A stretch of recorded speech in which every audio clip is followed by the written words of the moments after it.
चलिए स्टूडेंट्स, अब शुरू करते हैं एक्सरसाइज 1.6 चैप्टर 1 नंबर सिस्टम। और मैंने कुछ क्वेश्चंस लिखे इसमें, बहुत बड़े नहीं है, छोटे छोटे क्वेश्चंस हैं, सभी बहुत इजीली सॉल्व हो जाएंगे। तो सबसे पहला है हमारा, इसमें हमें फाइंड करना है 64 की पावर 1/2।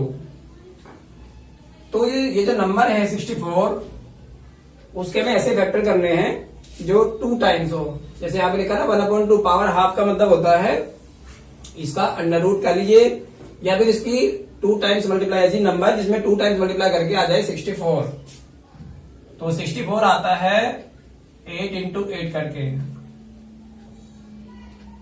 अगर हम 64 के प्राइम फैक्टर भी करते हैं तो 2 से भी हो सकते हैं, 4 से भी हो सकते हैं, लेकिन हमने 8 से क्यों करे, 8 से हमने मल्टीप्लाई क्यों किया को, क्योंकि हमें केवल 2 टाइम्स उसको करना है। 2 टाइम्स करने से क्या होगा, ये हो जाएगा 8 की पावर 2। 8 2 टाइम्स हो गए तो 8 की पावर 2, और पावर की पावर से मल्टीप्लाई जब होती है तो दोनों पावर में 2 से 2 कट जाएगा और ये आ गया 8। दोबारा से बता देता हूं, 64 के फैक्टर हो जाएंगे 8 इंटू 8, 8 इंटू 8। ये क्यों किया, 4 इंटू 4 इंटू या 2 इंटू 2 क्यों नहीं किया हमने, क्योंकि हमें केवल इसके ऐसे फैक्टर चाहिए जो 2 टाइम्स हो, सिर्फ 2 बार में हो। तो 8 इंटू 8 2 टाइम्स हो गया, 8 की पावर 2, 2 से 2 कैंसिल हो गया, तो 8 की पावर 1 बचेगी। 1 पावर लगाते नहीं है क्योंकि ऑलरेडी हर किसी की पावर 1 होती है, तो इसका आंसर क्या होगा 8। इसी तरीके से 32 के में ऐसे फैक्टर करने हैं जो 5 टाइम्स हो, क्योंकि इसकी पावर है 1/5। तो 32 के फैक्टर अगर हम करते हैं तो 2 इंटू 2 इंटू 2 इंटू 2 इंटू 2, तो कितना आएगा, ये 5 टाइम्स आएगा। 2 2 जा 4, 4 2 जा 8, 8 2 जा 16, 16 2 जा 32।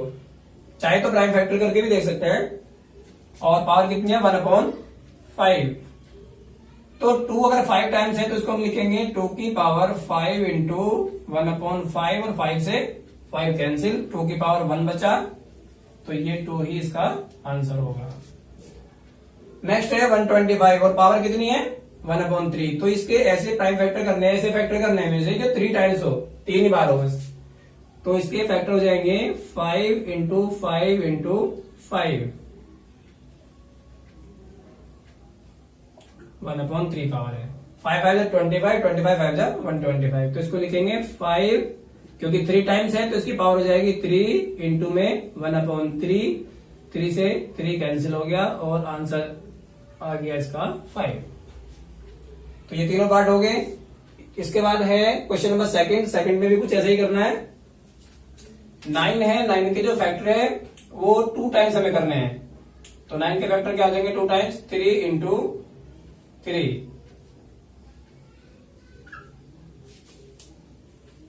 3 इंटू 3 को लिखेंगे हम 3 की पावर 2, और इंटू हो जाएगा 3/2, 2 से 2 कैंसिल, और आंसर क्या होगा 3।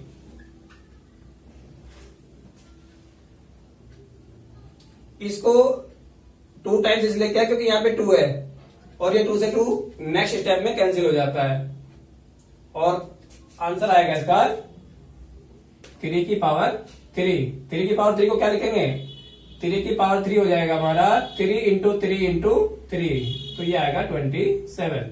3 आंसर नहीं आएगा, 3 की पावर 3 आएगा, तो 3 इंटू 3 इंटू 3 यानी 27। नेक्स्ट पार्ट है 32। 32 के प्राइम फैक्टर करेंगे जो 5 टाइम्स है, तो 2 इंटू 2 इंटू 2 इंटू 2,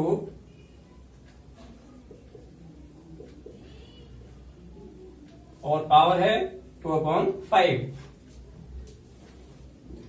तो ये हो जाएगा 2 की पावर 5 इंटू 2/5, 5 से 5 कैंसिल, तो कितना बचा 2 की पावर 2। तो 2 की पावर 2 को क्या लिखेंगे, 2 2 जा 4, तो ये हो जाएगा 2 2 जा 4, इसका आंसर होगा। नेक्स्ट है 16। 16 के प्राइम फैक्टर कितनी टाइम्स करने हैं, 16 के फैक्टर होंगे 4 टाइम्स, यानी हो जाएगा 2 2 जा 4, 4 2 जा 8, 8 2 जा 16। नेक्स्ट स्टेप में 2 की पावर 4 है तो 4 टाइम्स ही हो जाएगा, पावर 4 हो गई, 3/4, 4 से 4 कैंसिल हो गया, बचेगा क्या 2 की पावर 3। तो 2 की पावर 3 को क्या लिखेंगे हम, 2 की पावर 3, 2 3 या 6 नहीं होता, 2 2 की पावर 3 का मतलब है 2 इंटू 2 इंटू 2 यानी 2 टू जा 4, 4 टू जा 8।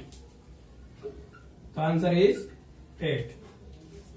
और लास्ट में है 125, पहले भी आ चुका है ये, 5 इंटू 5 इंटू 5 और पावर क्या होगी 1/3। नेक्स्ट स्टेप में क्योंकि 5 3 टाइम्स है तो ये हो गया 5 की पावर 3 इंटू 1/3 से 3 कैंसिल। आपने यहां क्या देखा कि 5 की पावर -1 है, 5 की पावर -1, तो इसको ऐसे नहीं लिखेंगे। इसको कैसे लिखेंगे, अगर किसी भी नंबर की पावर -1 होती है तो उस नंबर का रेसिप्रोकल हो जाता है। ये आपने 7th में और 8th में ही पढ़ा होगा कि किसी भी नंबर की पावर अगर -1 होती है तो उसका रेसिप्रोकल हो जाता है। तो इसकी वैल्यू होती है 1/5। तो ये हो गया आपके 2 क्वेश्चंस। चलिए मूव करते हैं next question, question number 3 simplify. Simplify में मैंने क्वेश्चन नंबर 3 में भी इसमें 4 पार्ट है इसमें। तो सबसे पहले तो मैं थोड़ी चीजें रिकॉल कर लेता हूं, जैसे 7th में और 8th में आपने सीखे होंगे जो एक्सपोनेंट्स के जो रूल होते हैं, जो लॉज ऑफ एक्सपोनेंट्स होते हैं, तो वो कहीं ना कहीं थोड़ा बहुत आपको एक बार रिकॉल करने ही पड़ेंगे, क्योंकि थोड़ा बहुत जो है ऐसा नहीं होता कि हमेशा याद रहे सारी चीजें। तो अभी हम पहले क्वेश्चन में क्या देख रहे हैं, 2 की पावर 2/3 और 2 की पावर 1/5। अच्छा एक चीज और भी मैं पहले बताना चाहूंगा कि बच्चे क्या करते हैं कि जो बेस होता है ना, बेस और पावर में डिफरेंस नहीं लिखते, इसमें लिखने में बहुत बार गलती कर देते हैं। तो बेस क्या होता है ना, बेस का थोड़ा सा साइज बड़ा होता है, पावर जो होती है वो हमेशा छोटी लिखी जाती है। तो बेस दिखने में पता लगना चाहिए कि ये बेस है और ये इसकी पावर है, एक्सपोनेंट है। तो अभी यहाँ 2 की पावर 2/3, ये जो डॉट लगा हुआ है इंटू है, ये इसमें डॉट में कंफ्यूजन होने की जरूरत नहीं है, इंटू का साइन होता है, और 2 की पावर है 1/5। तो आपने एक लॉ पढ़ा होगा कि अगर बेस सेम होते हैं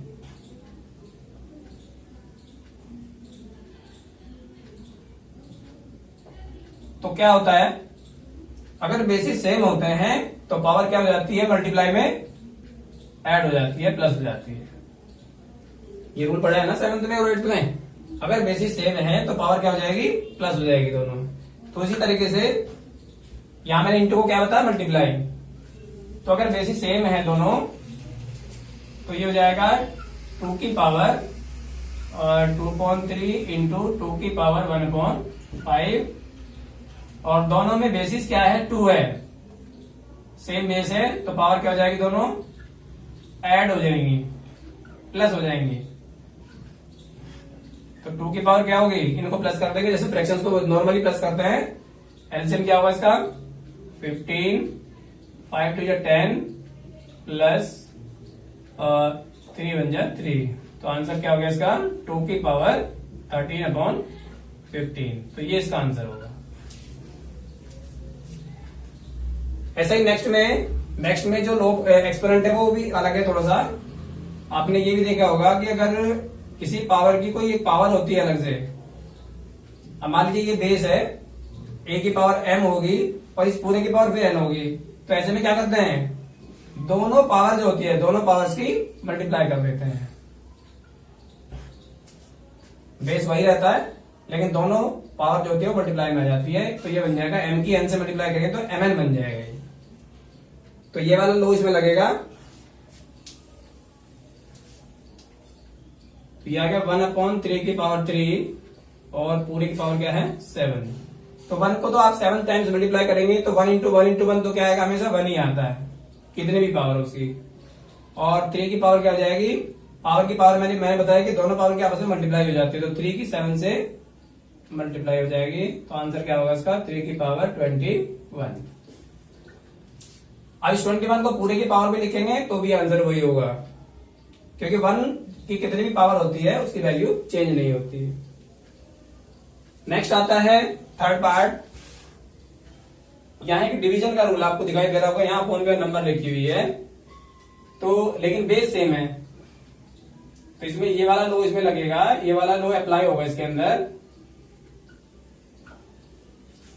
अगर बेसिस सेम होते हैं तो बेसिस दोनों के 11 है यहाँ पे, अगर बेसिस सेम होते हैं तो डिवाइडेड पावर क्या हो जाती है, माइनस हो जाती है। तो पावर क्या होगी, a की पावर n-1। तो ये वाला रूल इस पे लगेगा। तो